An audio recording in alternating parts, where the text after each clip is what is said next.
నమస్తే, welcome to Leo. మనతో ఉన్నారు సీనియర్ జర్నలిస్ట్ హేమసుందర్ గారు. సార్ నమస్తే. నమస్తే అండి. సార్, మొత్తానికి బాలకృష్ణ గారు జైలర్ 2లో రాబోతున్న సంగతి అందరికీ తెలిసిందే. అయితే లేటెస్ట్ అప్డేట్స్ ఏంటి అంటే ఏం చెప్తారు? లేటెస్ట్ అంటే అందులో కొంతవరకు మనం చెప్పాము, 20 కోట్ల రెమ్యునరేషన్ అనే మాట చెప్పాము. అయితే దాంట్లో ఒక చిన్న కరెక్షన్ అయితే ఉంది. రజనీకాంత్కి 200 కోట్లు ఇచ్చినప్పుడు బాలయ్యకి 20 కోట్లేనా అంటారేమో. మరి 2 గంటలు నిడివి ఉన్న సినిమాలో బాలయ్య బాబుకి ఉన్న పాత్రకు ఉన్న నిడివి 10 మినిట్స్ అట.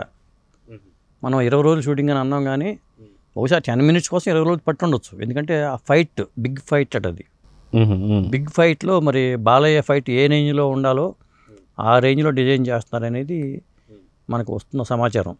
అందుకోసం 10 నిమిషాల సన్నివేశం కోసమే 20 కోట్లు అంటే, మరి ఆ ప్రకారం చూసుకునే బాలయ్య బాబు తీసుకునే 45 కోట్ల రెమ్యునరేషన్కి తీసుకుంటే ఇది ఇంచుమించుగా ఫుల్ లెంగ్త్గా వేసుకుంటే రజనీకాంత్ మించి అని చెప్పొచ్చు. అంటే రజనీకాంత్ ఈ సినిమాలో 280 కోట్లు తీసుకుంటున్నారంటున్నారు కాబట్టి ఇంచుమించు ఆ లెక్కనే కట్టించి ఉంటారో అనిపిస్తుంది నాకు. అయితే జైలర్లో మనం చూసుకున్నాం, దాంట్లో శివరాజ్ కుమార్ కావచ్చు, లేదంటే మనకు మోహన్ లాల్ గారు కావచ్చు, అదే జాకీ షరఫ్ కావచ్చు, ఇలా అంతా ఉన్నారు. అయితే వీళ్ళకి సంబంధించినటువంటి ఒక రోల్ అంటే అంతే పాటు ఉండబోతుందా? బాలకృష్ణ గారికి ఇంకొద్దిగా ఎక్కువ ఉండబోతుందా అంటే ఏం చెప్తారు? అంటే ప్యాన్ ఇండియా సినిమా కాబట్టి బాలయ్య బాబు 10 నిమిషాలు ఇస్తే వాళ్ళు కూడా దాదాపు అంటే శివరాజ్ కుమార్ కూడా ఆ పాత్రలో అదే టైంలో కనిపించవచ్చేమో, చెప్పలేం కదా. ఇక రజనీకాంత్ ఈ ముగ్గురు మీద ఉంటుందంట ఫైట్. ఈ ముగ్గురు ఒక తరపు నేను మరి విలన్ని అటాక్ చేసే సన్నివేశమా లేకపోతే క్లైమాక్స్లోనా తెలియదు మనకి. అదేన్నీ రివీల్ చేయరు కదా. లీక్స్ వస్తూ ఉంటాయి. ఆ లీక్స్లో భాగంగా ఒక్కొక్క లీక్ బయటకు వస్తుంది. సాధారణంగా ఇలాంటి లీక్స్ బయటకు వచ్చినాయి అంటే ఆ తర్వాత కాలంలో అదే నిజమవుతూ ఉంటాయి. పలానా సినిమా అసలు బాలకృష్ణ ఈ సినిమాలో యాక్ట్ చేస్తాడనే మాటని లీక్స్లో మనం మొదలు బయట పెట్టాం. దాదాపు జైలర్ 1 టైంలోనే మనం చెప్పాము అది. మరి ఇప్పుడు మరి అదే నిజమైంది అదండి. అయితే మనం చూసుకుంటే జైలర్ పార్ట్ 1 హిట్ అయినందుకే పార్ట్ 2 వస్తుందా, లేదా పార్ట్ 2 తర్వాత మళ్ళీ పార్ట్ 3 కూడా ఉండబోతుందా అంటే ఏమంటారు? హిట్ అయింది అనుకోండి, పెద్ద హిట్ అయిపోయింది అనుకోండి, పార్ట్ 3 రావడానికి కూడా అవకాశం ఉంటుంది కదా.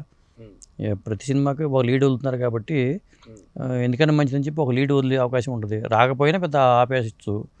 కొన్ని సినిమాలు అట్లా ఎప్పుడో వస్తాయి కూడా తెలియదు. లీడ్ తప్పు కాదు కాబట్టి ఆ రోజులో తెలివితే అట్లా లేవు కాబట్టి లీడ్ లేకుండా ఆ సినిమాని ఎక్కడితో ముగించేద్దాం శుభం అంటూ ఒక శుభం కార్డు వేసేవాళ్ళు. ఇప్పుడు శుభం అంటూ వేయట్లేదు. అసలు శుభం కార్డు అనేది లేకుండా పోయిందని చెప్పచ్చు అది. అయితే మొత్తానికి ఈ కాంబినేషన్ ఎలా చూస్తారంటారు? ఒక పక్క సూపర్ స్టార్ రజనీకాంత్, అదేవిధంగా ఇక్కడ నటసింహం బాలకృష్ణ, అదేవిధంగా చూసుకుంటే అటు కన్నడ కావచ్చు, మలయాళం కావచ్చు, ప్రతి దగ్గర సూపర్ స్టార్స్ ఎవరైతున్నారో శివరాజ్ కుమార్ గారు కావచ్చు, మిగతా వాళ్ళందరూ కూడా చూస్తున్నాం. సో మొత్తానికి కాంబినేషన్ ఎలా చూడాలంటారు? కాంబినేషన్ ప్రధానంగా మనం ఆలోచించాల్సిన ఏంటంటే జైలర్లో అక్కడ రజనీకాంత్ పోలీస్ పాత్ర, మరి బాలకృష్ణ గారిది పోలీస్ పాత్ర అని చెప్తున్నారు. లక్ష్మీ నరసింహ అనే పాత్ర కూడా చెప్తున్నారు. ఈ 2 పవర్ఫుల్ పోలీస్ ఆఫీస్ పాత్రలని ఈ లక్ష్మీ నరసింహ పాత్రని ఉన్న సినిమాలో తీసుకొచ్చి పెడతారా, కొత్తగా లక్ష్మీ నరసింహని పెడతారా అనేది ఒక సమస్య. ఉన్న వాటిలోంచి పెడితే మళ్ళీ ఆ నిర్మాతల దగ్గర నుంచి పర్మిషన్ తీసుకోవాల్సి వస్తుంది. ఇది నాకు కాపీ రైట్ అనొచ్చు. రేపు పేరుని అడగడానికి ఏం లేదు. లక్ష్మీ నరసింహ పేరుతో 2-3 పోలీస్ ఆఫీసర్లు ఉన్న ఇబ్బంది ఏమి ఉండదు.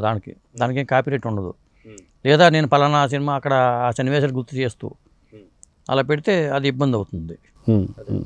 అయితే ఓవరాల్గా ఈ సినిమా గురించి మాత్రం హైప్ చాలా పెద్ద ఎత్తున ఉందనుకోవాలి. వాస్తవానికి ఈ సినిమా రిలీజ్ ఎప్పుడు ఉండొచ్చు అంటే అది 2026 సమ్మర్కి అని చెప్పి అనుకోవచ్చు అంటారా? ఖచ్చితంగా ఆ కూలీ రిలీజ్ అయిన ఏడాదికి మళ్ళీ రజనీ సినిమా వచ్చే అవకాశం అయితే ఎక్కువగా ఉంది.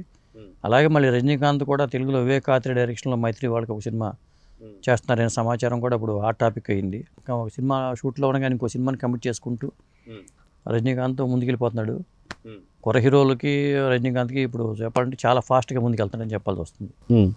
అయితే తెలుగు నాట గతంలో మనం చూసుకుంటే జైలర్ ఇక్కడ తెలుగులో కూడా మంచి కలెక్షన్సే వసూలు చేసిందని చెప్పి అనుకోవాలి.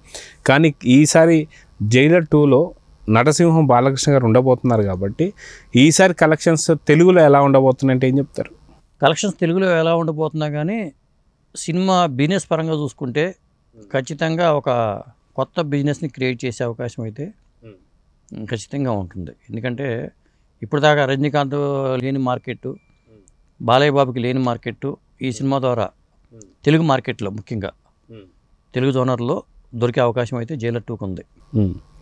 సో చూద్దాం సార్, ఖచ్చితంగా నెక్స్ట్ ఇయర్ సమ్మర్లో రిలీజ్ కాబోతుందనే వార్తలు అయితే వస్తున్నాయి. కానీ ఈ క్రేజీ కాంబినేషన్ ఎలాంటి హిట్స్ కొట్టబోతుంది, మీరన్నట్టుగా ఎలాంటి బిజినెస్ని కలెక్షన్స్ని కొల్లగొట్టబోతుందో చూద్దాం మరి. నమస్తే.